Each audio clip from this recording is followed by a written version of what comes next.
Howdy everyone, Johnny here for Johnny's Car Care and Reviews with a Ford Maverick Tremor behind me. And you might be wondering, why am I washing the Tremor when clearly it's the winter? Well, I want to present you this vehicle in all its beauty, and yes, I think this is a very beautiful vehicle, the Ford Maverick Tremor. I want to present it to you clean because it is worth showing clean. This is actually a very good looking vehicle. We're going to be talking about what I think and what you should know in regards to driving impressions, the interior, the handling, the steering wheel feel, the power, and why really you should consider either getting or not getting the Tremor based on your drive style. So let's talk about how this goes over the bumps, how it handles those corners. We are in the Ford Maverick Tremor, and right off I can tell there's a difference with the suspension from the hybrid. Now, Motor Trend and Car and Driver noticed that when you flex this suspension, they noticed a big difference there, and we're noticing the difference on the daily drive because, well, this is actually pretty darn comfortable. This has unique dampers as well as retuned front and rear springs, so it's an off-road suspension, so we feel that it's actually a little better at taking bumps. And I know that's contrary to what you'll read in certain places. We're gonna go take, just signaling to Marie to take what's a really bad city road as we get to the back roads out in the woods where we'll test more. But I was driving this vehicle yesterday and I really found that the suspension on this is very comfortable. I couldn't be any happier. Now, Marie, when it came to the hybrid, you've driven down this road many times with your Ford Maverick hybrid. Are you feeling this takes the bumps essentially the same, or is it better? I guess it's better. It's a little bit more softer. Yeah, it was hard in the average. Yes, and oddly, that's contrary to what some big journals will say, but we've owned the Ford Maverick hybrid, and I found it a little rough on the bumps, but this is just perfect. And it's not because it's a Lariat. If you go with a Tremor XLT, you'll get the same quality suspension. I also have found a little difference as well with the FX4 Maverick, so you don't have to get a Tremor to get that softer ride. The FX4 is like a happy go-between, because when it comes down to it, when you take those corners quickly, the bendies with the Tremor, you get just a tiny bit of body roll.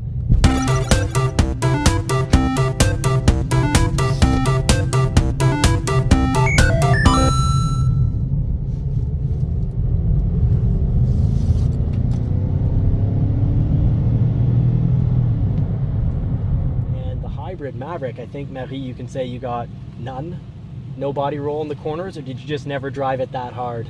I guess I never drive it that hard, but you tried it with my Maverick, I guess. Yes, and while we have the baby in the back, right now we won't drive it very hard, but we have footage from yesterday where I did drive it really hard, and well, in the bendies, and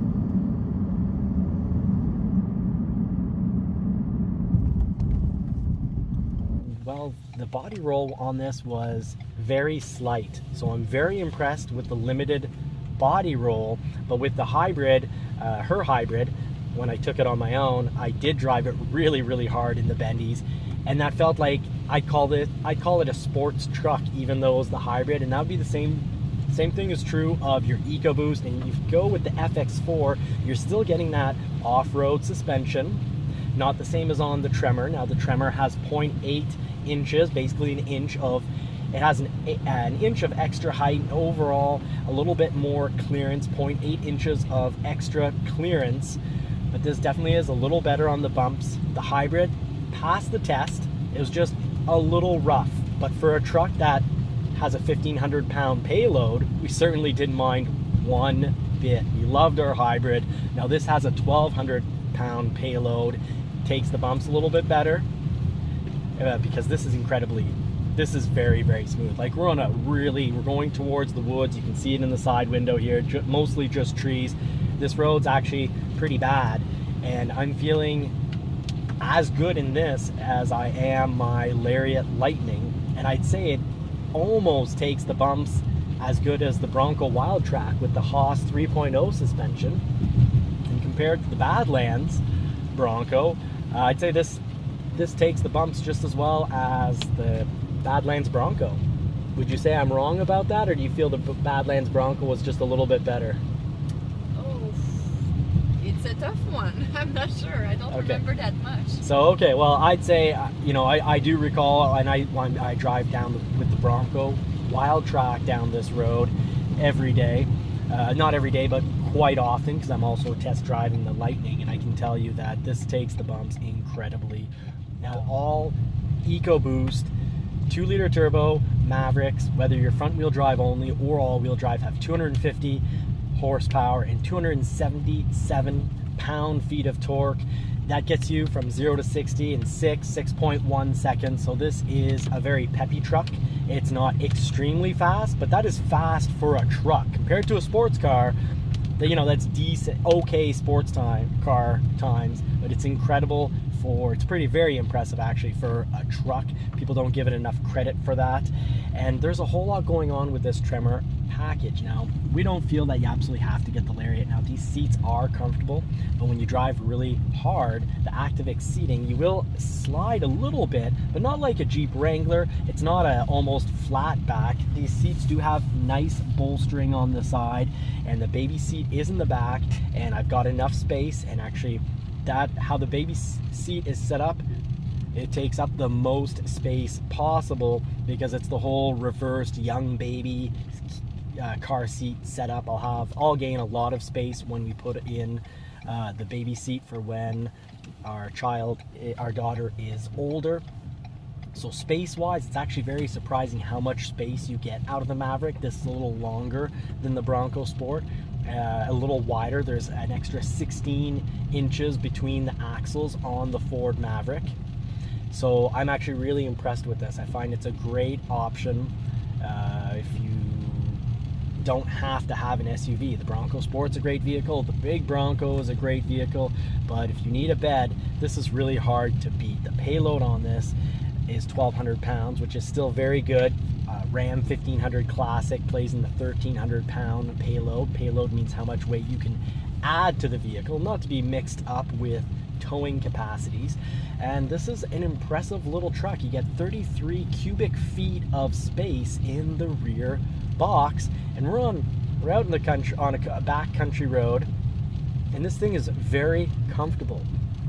I could spend hours driving on the back roads, and this thing just eats up bumps, and we only need to stop when there's, you know, a deer and its baby doe on the road. Too bad we're not forward filming at the moment, but let's talk to you more about handling, interior space, interior style.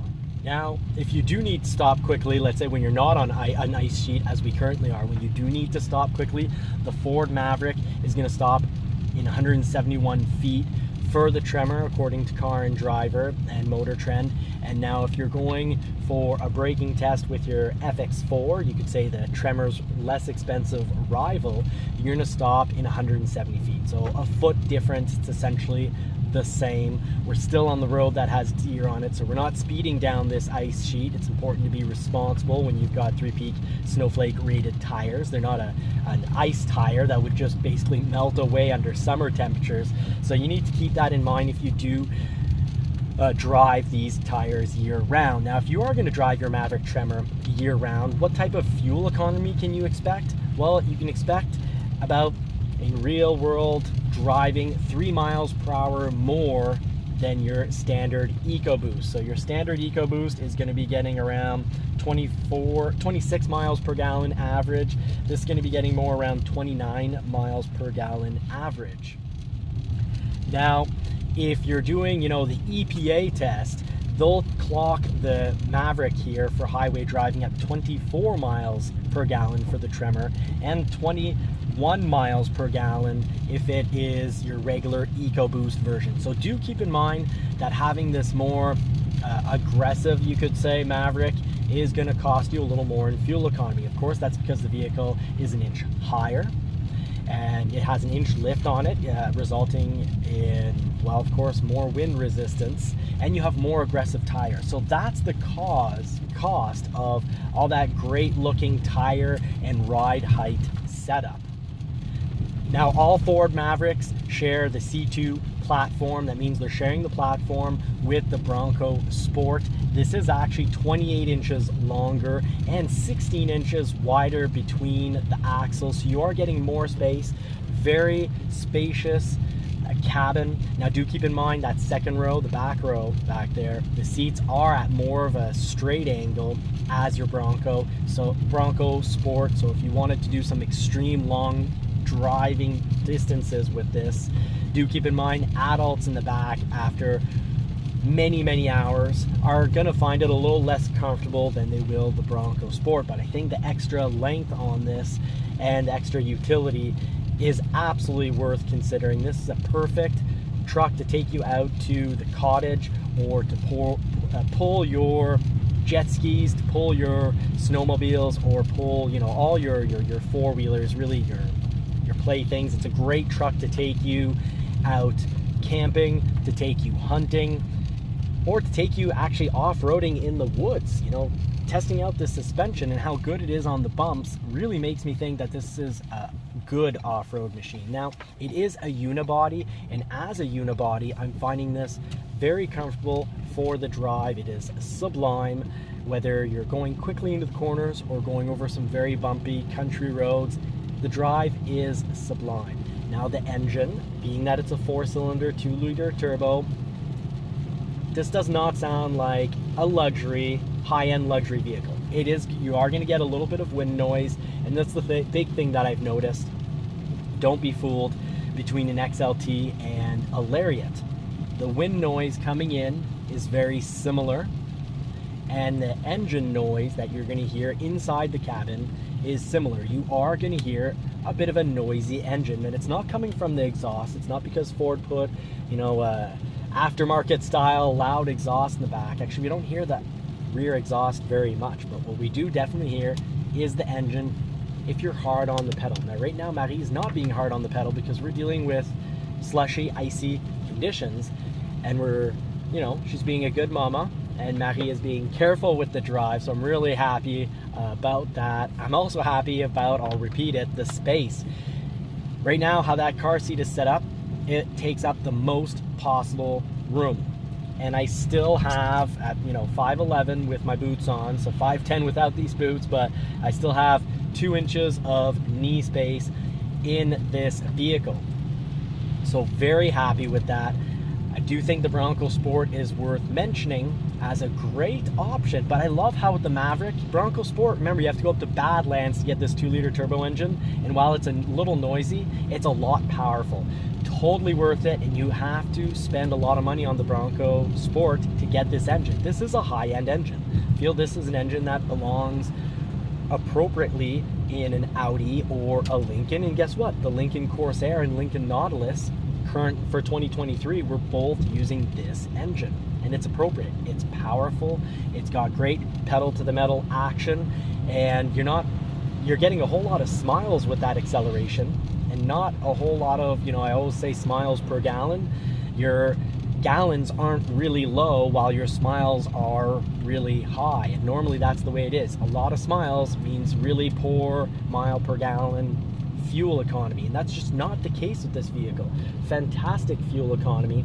I'll get right back to you on what this little test drive is giving us for fuel economy, but we've tested these EcoBoosts before when it's not a Tremor, and we were able to get right around 7.78 liters per 100 kilometers on the highway, and about 10 liters, 11 liters per 100 kilometers in the city. Now the Tremor, with the higher ride height, of course, and the more aggressive tires, you're not going to get quite as good fuel economy as the 2-liter turbo without the Tremor package. I think the FX4 is a fantastic option, and the right option if you want to pull 4,000 pounds. Get it with the 4K. This will only pull 2,000 pounds, but for most people, that's going to be perfect. And how could this apply to most people? Well, most people live in cities, and this is so much easier to park and maneuver. Marie is not a huge fan, and I also find the Lightning hard to park in the city. whereas this turns on a dime, incredible turning radius, easy to park, and still lots of space on the inside. And for pretty much all our jobs, plenty of space in the bed. Remember, that tailgate, which is extremely light, really easy tailgate to handle. And that's a lot to say about trucks, because trucks usually have these heavy tailgates that you really have to work to handle. But with that tailgate in the back at a 45-degree angle and those side cables clipped in, you can be running a lot of weight on that tailgate. You've got 3 tailgate. Don't get mixed up. Look at your owner's manual, because you have 3 different tailgate weights, whether you're putting weight on it with it closed at a 45-degree or completely open. You're playing anywhere from 350 to 500 pounds that tailgate can take, and that's impressive and really helpful. So if you have, let's say, at the 45-degree angle open, you can use that 4x8 space by putting plywood on top of the wheel wells, and you have 4 feet by 8 feet. Just don't forget to strap down your load and put a red flag at the end so that you're running in a legal, safe manner. Now, the Tremor is actually pretty special because it has a unique all-wheel drive system that replaces the rear differential with a pair of clutch packs. And those clutch packs open and close, and they vary how torque is distributed between the left and right rear wheels. So whether you're on slippery conditions, in snow or mud, this is going to be the best handling in adverse conditions Maverick that you can get your hands on. And actually the torque vectoring that this vehicle offers, the Tremor model that is, and only the Tremor model or the Bronco Sport Badlands, is similar to the type of technology. It is the same technology as in a Volkswagen Golf R or a Land Rover Evoque. So pretty impressive to be getting torque vectoring on a vehicle at this price point. Now, the Tremor, of course, has those the Tremor button. So you've got your little off-road settings where you can pick between mud and ruts and sand that replaces the sport and eco modes on standard Mavericks. These Tremors are lifted, and of course the Tremor has a stronger half shafts, a heavy duty transmission cooler, and a low speed off-road cruise control known as trail control. So very helpful. Marie's very carefully want to take this slowly because this driveway we're going to turn around is very icy. You've got that unique front fascia that we showed you at the front, and your approach angle, instead of being 21.6 inches, goes up to 30.7 degrees. So sorry, I said inches, I meant to say degrees. So you've gained 9 degrees of front clearance, so that's better for getting onto obstacles. This truck actually can be off-roaded. It's got skid plates underneath. It's got your extra cooling equipment so you don't overheat when you're off-roading. And you can put the trail control on, which is an off-road cruise control, meaning you hit the button and then the vehicle is going to keep you at speed and is going to moderate and control the brake and gas pedal, making off-roading so much easier. Now, if you made it this far, please type in finisher. Drop in your comments. Do you think this is the right truck for you? If so, would you go XL, XLT, or Lariat? Would you take a Tremor, an FX4 package? Do you need the 4K towing? Let us know in the comments section, or even just type in finisher if you made it this far. Thank you so much for supporting our small family business. And until next time, I wish you all more cars and more power. Take care, folks, and you can catch us on our live shows where we talk about cars and more. You often accidentally get a Johnny rant in there. Generally, they're on Sunday nights at 6 p.m. Take care, folks. Wish you all a great week.